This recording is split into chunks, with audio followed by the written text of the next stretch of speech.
It happened before the first dawn, before the first human breath, before the word mercy had ever been spoken. Among the countless beings of light who surrounded the throne of God, there was one whose heart was unlike the others. His name was known only to the Creator and whispered among the hosts as a melody too sacred for human tongues. He was not like Lucifer, whose pride burned hotter than any star. He was gentler, contemplative, one who looked into the heart of God and trembled at what he saw. Yet when the heavens shook and a third of the angels chose rebellion, he hesitated, and that single hesitation would mark his eternity. When the great revolt ignited in heaven, the universe witnessed something no mortal eye could endure.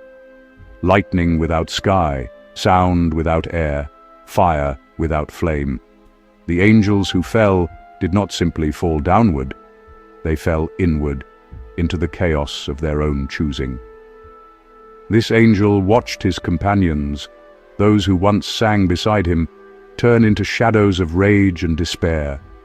And though he did not curse the name of God, neither did he fight for him. He watched, and silence became his sin. Legends say that when the last trumpet sounded and Michael's voice thundered across the heavens, the battle was sealed.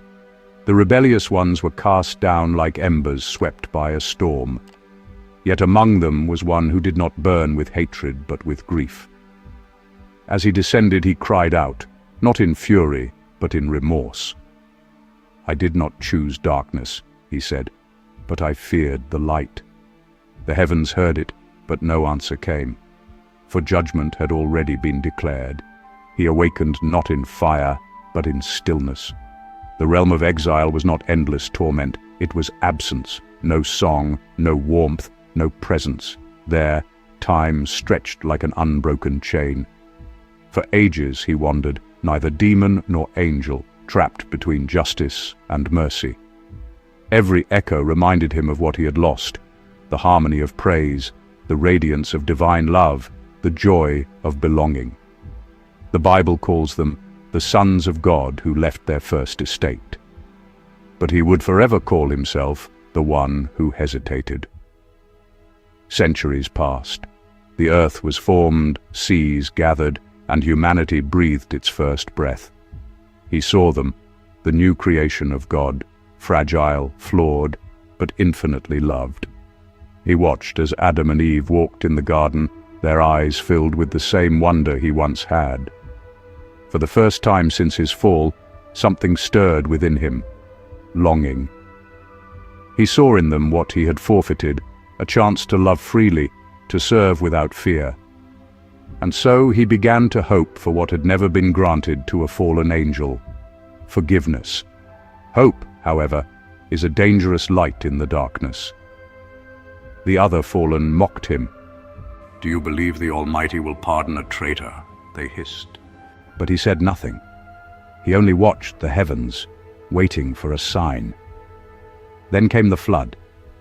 Humanity was drowned in its own violence, yet the rainbow appeared, a covenant of mercy painted across the storm. When he saw it, something broke inside him. For the first time he knelt, not in rebellion or pride, but in surrender. "If you can forgive them, O Lord," he whispered into the void, "forgive even one who hesitated." The answer did not come immediately. But legends preserved by early mystics say that God, in his infinite mystery, allowed the angel to speak, to approach the edge of light once more. What passed between them became one of heaven's most guarded secrets. Some say it happened when Jacob wrestled the angel at night, that it was not a battle, but a plea. Others say it occurred when Christ descended into the realm of the dead and a faint light flickered among the exiled.